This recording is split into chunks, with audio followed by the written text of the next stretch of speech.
الحمد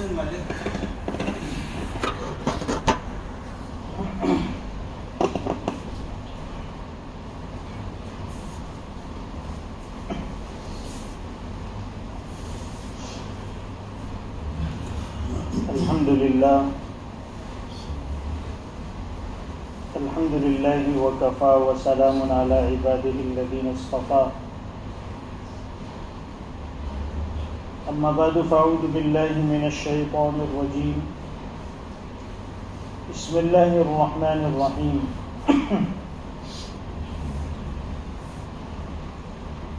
يا أيها الناس إن وعد الله حق فلا تغرنكم الحياة الدنيا ولا يغرنكم بالله الغرور صدق اللہ العظیم۔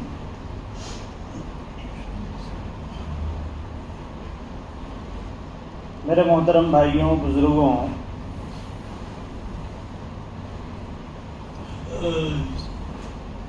اخلاق باطنہ کی تحصیل بھی اسی طریقے سے فرض ہے جس طرح اعمال ظاہرہ یعنی نماز، روزہ وغیرہ فرض ہے۔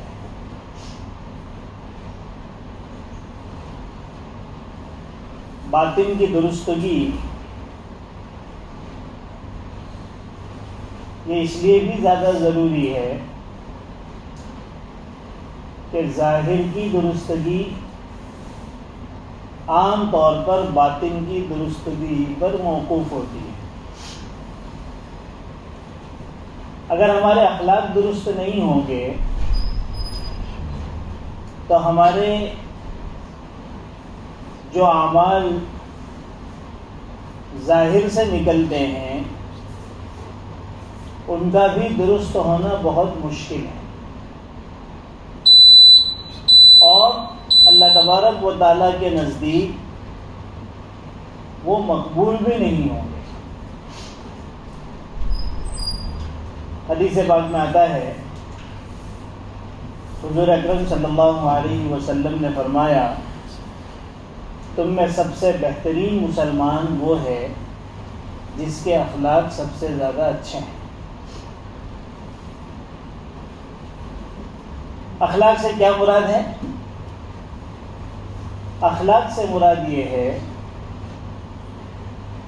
کہ جو کیفیتیں، جو جذبات انسان کے دل میں پیدا ہوتے ہیں، چاہے وہ اچھے ہوں چاہے وہ برے ہوں، دونوں طرح کے ہوں، اچھے جذبات، اچھے کیفیات کو اخلاق حسنہ کہتے ہیں، اچھے اخلاق، اور برے اخلاق کو، برے کیفیات اور جذبات کو اخلاق سیئہ کہتے ہیں، برے اخلاق۔ جیسے مثال کے طور پر کسی آدمی میں آخرت کی محبت ہے، اللہ کی محبت ہے، لوگوں کے ساتھ ہمدردی ہے، حسن سلوک کا جذبہ ہے، عدل اور انصاف وہ کرنے والا ہے، ناانصافی نہیں کرتا، اس کے دل میں رشک ہے، حسد نہیں ہے، یہ وہ ساری چیزیں ہیں جو اخلاق حسنہ کہلاتی ہیں۔ اسی طرح بہت ساری اور بھی چیزیں ہیں کہ بھائی اس کے بڑے اچھے اخلاق ہیں، اور بالکل اس کے مقابلے میں اگر کسی میں آخرت نہیں بلکہ دنیا کی محبت ہے تو کہا جائے گا کہ یہ بد اخلاق ہے۔ کسی میں حسد ہے کہ لوگوں کی اچھی حالتوں کو دیکھ کر وہ جلتا ہے، کینہ ہے، عداوت ہے، دشمنی ہے۔ اسی طریقے سے تکبر ہے،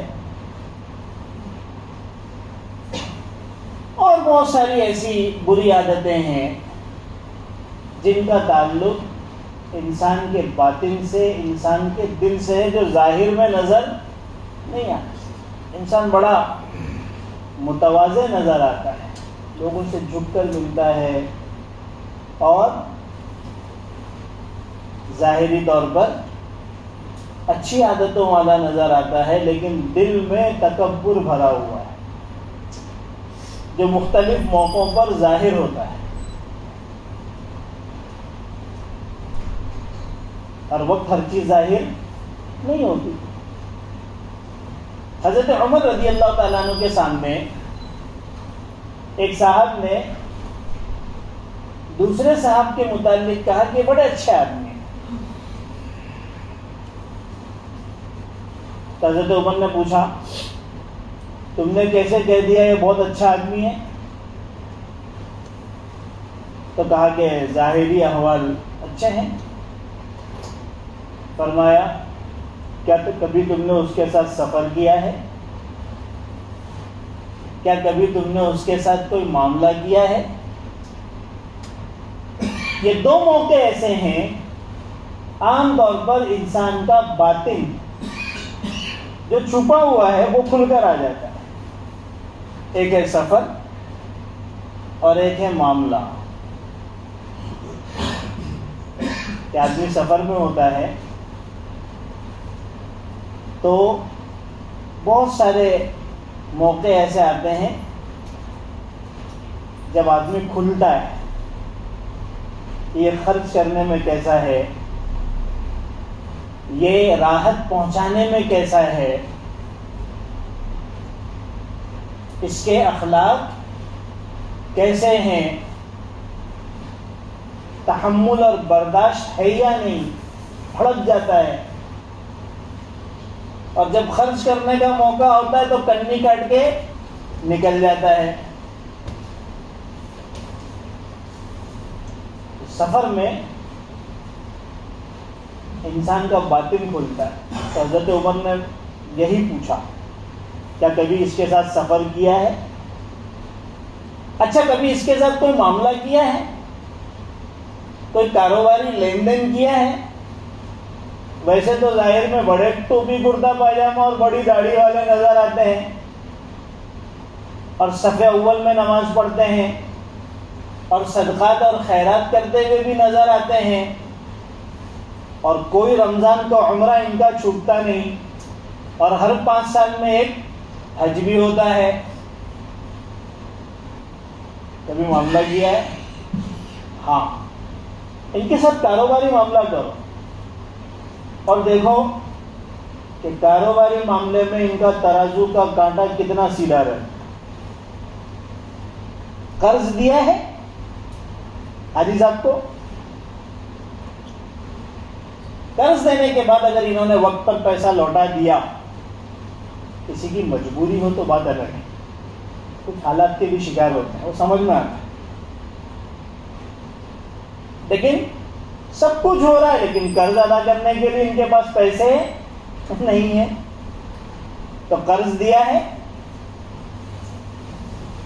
اگر قرض لینے کے بعد انہوں نے امانت داری سے ادا کر دیا اور انہوں نے پرائرٹی قرض کی ادائیگی کو دی کہ بھئی مجھے اس کو پہلے ادا کرنا ہے، تو ٹھیک ہے، آپ گواہی دے سکتے ہو کہ یہ آدمی صحیح ہے، ورنہ آپ کو یہ بات کا حق نہیں ہے کہ آپ کسی آدمی کو صرف اس کے ظاہری حالات کو دیکھ کر یہ کہہ دیں کہ یہ آدمی اچھا ہے، جیسا کہ آج کل ہم لوگ اکثر پھنستے ہیں۔ بلکہ اس دور میں تو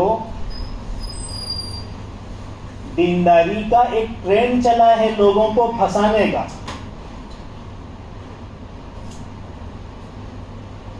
کہ ملا کی جیسی صورت بنا لو، کچھ عرصہ جو ہے مسجد کی صف اول کی پابندی کرو، مسجد کے اماموں کو بڑے بڑے تحفے دو، اور مولانا کے پاس ہی بیٹھے رہو کہ اتنا بڑا آدمی دیکھو، علماء کے ساتھ کیا محبت اور علم کے حصول کا کیا جذبہ ہے۔ کہ چل رہا ہے. اور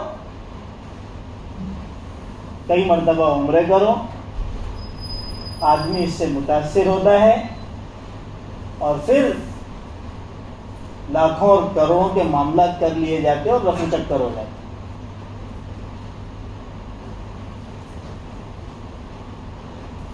تو دراصل بات یہ ہے کہ باطن بگڑا ہوا ہے.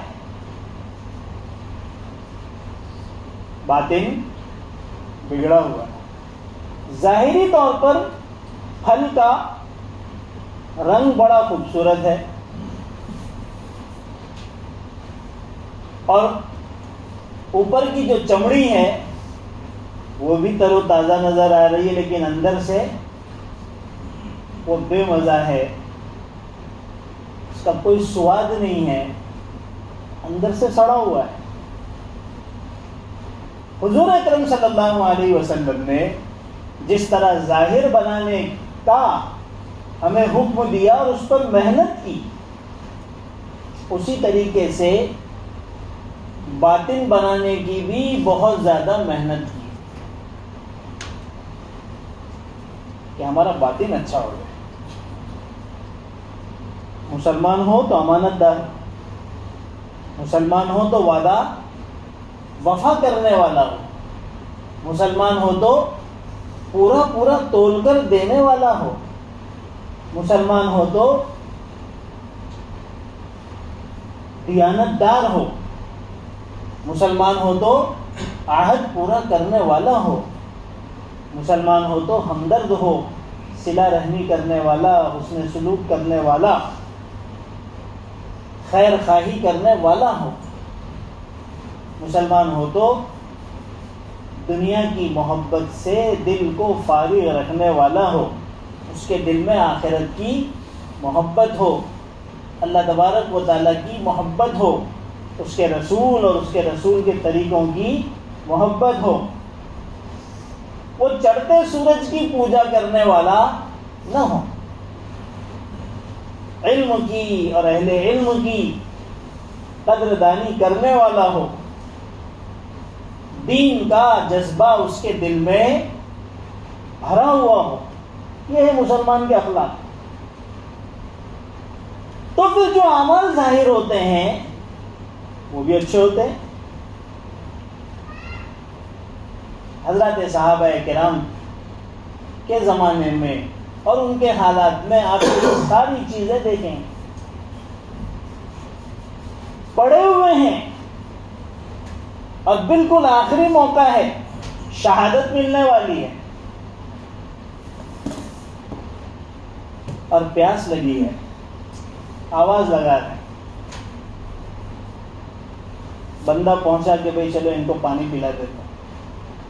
دنیا سے جاتے جاتے یہ جو ایک تکلیف ہے وہ کم سے کم دور ہو جائے. تو سارے ہی پڑے ہوئے ہیں، سبھی کو پیاس لگی ہے. جب دوسرے کی طرف سے آواز آتی ہے تو ویسی حالت میں بھی وہ ایثار سے کام لیتے ہیں کہ بھئی ان کو پلا دو. یہ جذبہ کہاں سے آیا؟ ہم تو کھا رہے ہیں، پی رہے ہیں، پہن رہے ہیں، رہ رہے ہیں، برت رہے ہیں، اس کے باوجود کسی غریب کی، کسی ضرورت مند کی ضرورت کا احساس نہیں ہوتا. اور وہاں کچھ بھی نہیں ہے، ایک گھونٹ پانی، اس میں بھی ایثار سے ان کو ترجیح دے رہے، ان کو پلا دے. یہ جو جذبہ آیا ہے یہ اخلاق کی درستگی سے آیا ہے. ایثار یہ خود ایک بہت بڑا حسن خلق ہے، اچھا اخلاق ہے کہ انسان دوسروں کی ضرورتوں کو اپنی ضرورت پر ترجیح دے. یہ چیز اگر مسلمانوں میں پیدا ہو جائے تو سوچو کیسا ماحول بن جائے گا، حالات کیسے بدل جائیں گے. کہ بھائی اس عید میں 5 جوڑی سلا رہا ہوں، 1 جوڑی میں کسی غریب کو دے دوں، بس اتنا کر لے. آپ یقین جانیے آج کے حالات میں ایسے کئی گھرانے ہیں جہاں عید میں کپڑے نہیں بنتے. واللہ کہتا ہوں کہ نہ کپڑا ہے نہ کپڑے کی سلائی کا پیسہ ہے. ایک ہی تو جوڑی دینی ہے اور کیا کرنا ہے, دے دیا. یہ چیز ہم میں اس لیے پیدا نہیں ہو رہی ہے اس لیے کہ ہم میں ایثار کا جذبہ. لاکھوں روپے ہمارے شادیوں میں خرچ ہوں گے, اللہ نے نوازا ہے.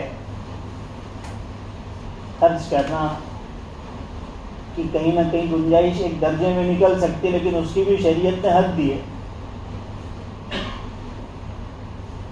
لاکھوں کا کھانا, لاکھوں کے ہال, لاکھوں کے تحائف, ساری چیزیں ہوگی. لیکن ہمارے اپنے واقفیوں میں ایسے کئی لوگ ہوں گے جن کی بیٹیوں کی شادیاں صرف اس لیے رکی ہوئی ہے کیونکہ ان کے پاس جو ضروری سامان دینے کا ایک رواج ہے اس کے لیے بھی انتظام.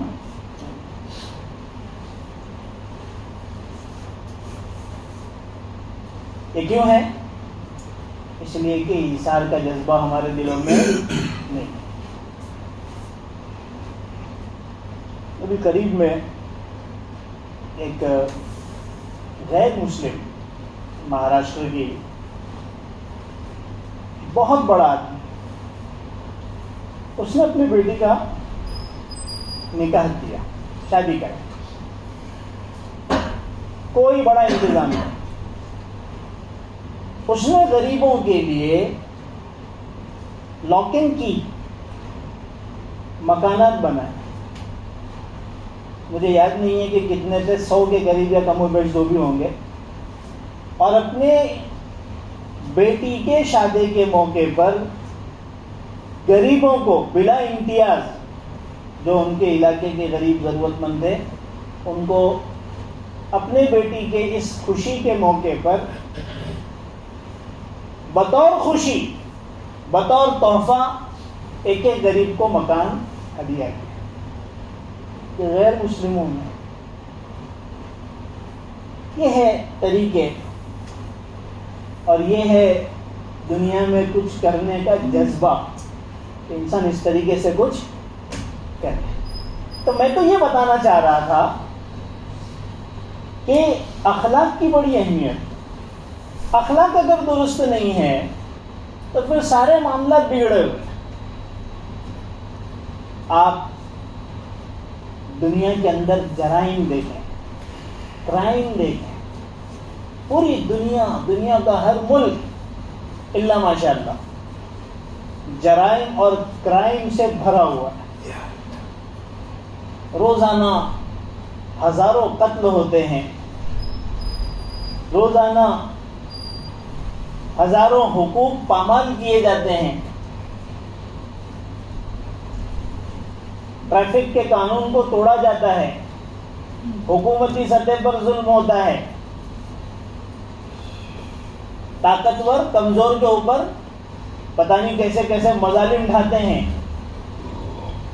بے شمار کرائم, طرح طرح کے گناہ ہوتے ہیں. آپ یہ سوچیں کہ آخر یہ کرائم اور یہ جرائم جو اتنے ہو رہے ہیں, حالانکہ اس کو روکنے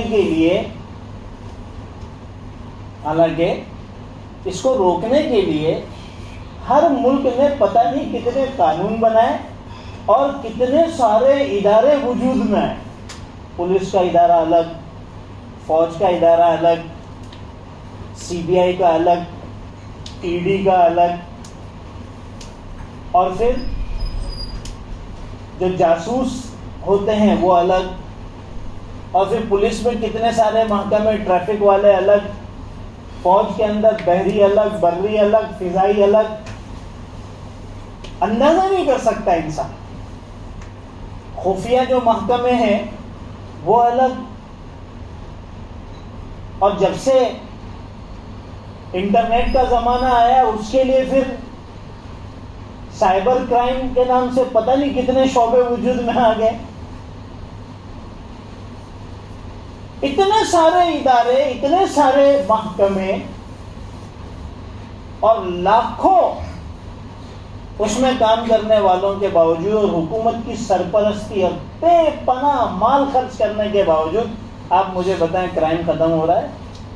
ہر دن کرائم بڑھ ہی رہا ہے. جرائم ختم ہو رہے ہیں،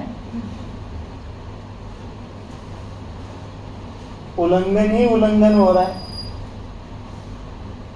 کیا وجہ ہے بھائی؟ اس کی وجہ کیا ہے؟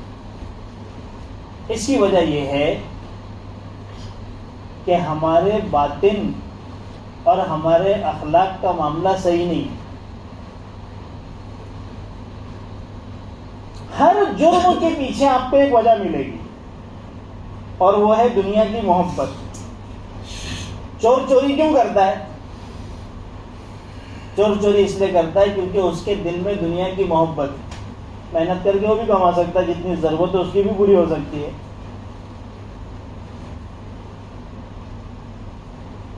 ایک آدمی بدکاری کرتا ہے، زنا کرتا ہے، غلط کام کرتا ہے، کیا وجہ ہے؟ دنیا کی لذتوں کی اس کو چاٹ لگ گئی ہے. دنیا کی محبت نے اس کو بدکاری پر آمادہ کر دیا. ایک آدمی شراب پیتا ہے، کیوں پیتا ہے بھائی؟ اس لیے کہ اس کو اس گناہ کے اندر لذت آتی ہے. دنیا کی محبت بیٹھی ہوئی ہے، بھائی شراب چھوڑ کے شربت پی لے، لیکن اس کو نہ جوس سمجھ میں آئے گا نہ شربت سمجھ میں آئے گی، نہ دودھ کی قیمت ہے. اس کو تو شراب ہی چاہیے، چاہے وہ گٹر چھاپی کیوں نہ ہو.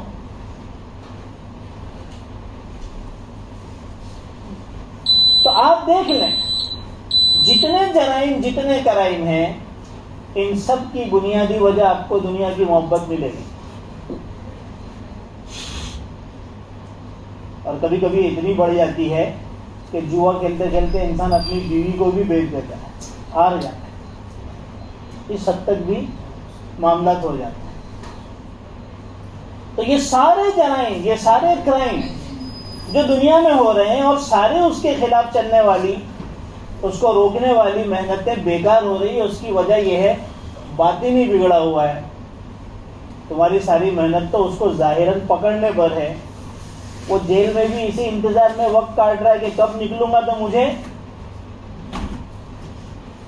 دوسری مرتبہ کام کرنے کا موقع ملے گا.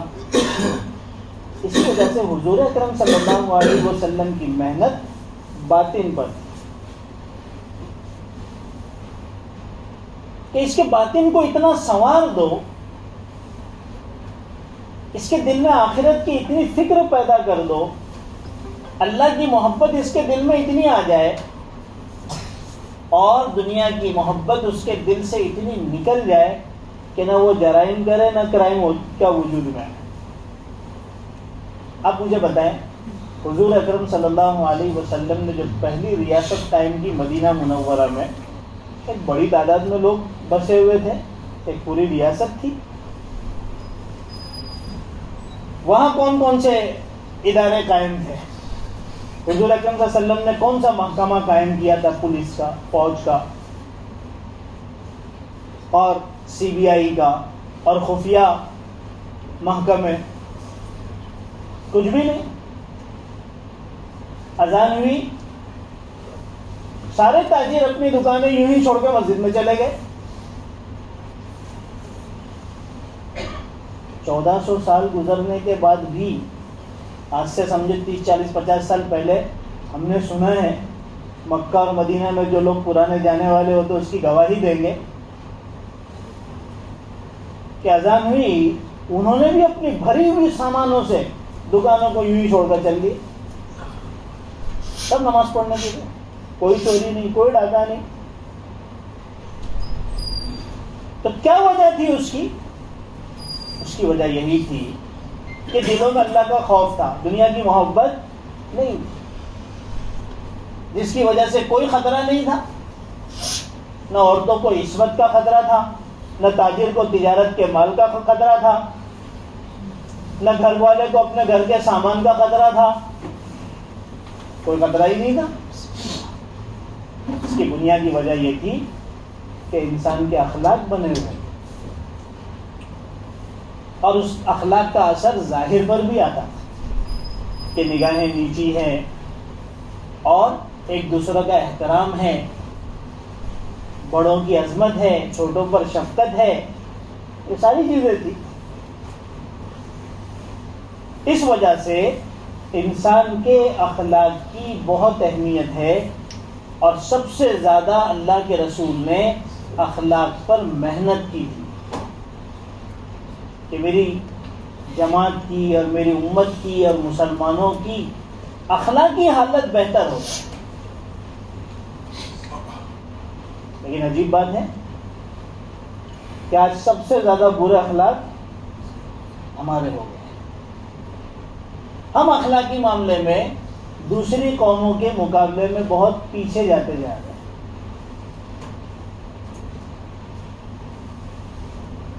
جس کا نتیجہ یہ ہے کہ اب ہمیں لوگ اچھی نظروں سے نہیں دیکھتے، ہمارے ساتھ رہنے کے لیے تیار نہیں، ہمارے ساتھ معاملات کرنے کے لیے تیار نہیں۔ یہ اسی کا نتیجہ ہے۔ ہمیں اپنی سوسائٹیوں میں رکھنے کے لیے تیار ایک مسلمان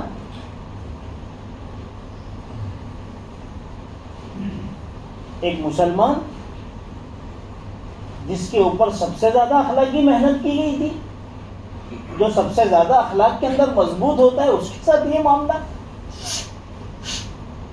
تو دیکھیے، دنیا تو آپ کے معاملات کو دیکھتی ہے، دنیا آپ کے کردار کو دیکھتی ہے، کیریکٹر کو دیکھتی ہے۔